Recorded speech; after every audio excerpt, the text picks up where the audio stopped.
Mainit-init na balita, bagyo na ang dating low-pressure area sa loob ng Philippine Area of Responsibility. Ang Tropical Depression Fabian na unang bagyo ng Agosto, nagpaulan na sa Northern Luzon nito mga nakalipas na araw.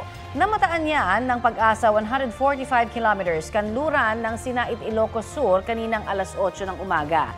Taglay nito ang lakas na hangin na aabot sa 45 kilometers per hour. Tumutok lamang po dito sa Balitang Hali para sa ilalabas na 11 a.m. bulletin kaugnay sa bagyong Fabian.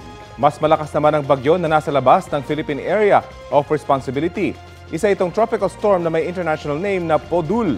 Namataan niyan 2,550 kilometers silangan ng extreme northern Luzon. May lakas naman ito ng hangin na hanggang 75 kilometers per hour. Sa loob ng 24 oras, posible umanong pumasok ang nasabing bagyo sa PAR. Bukod sa bagyong Fabian, nagpapaulan din ngayong araw sa ilang bahagi ng bansa ang hanging habagat. Apektado po nito ang Metro Manila, Southern Luzon, Visayas at Mindanao. Sa mga susunod na oras, uulanin ng halos buong bansa. Posible ang heavy to intense rain sa ilang panig ng Northern Luzon base po sa rainfall forecast ng Metro Weather.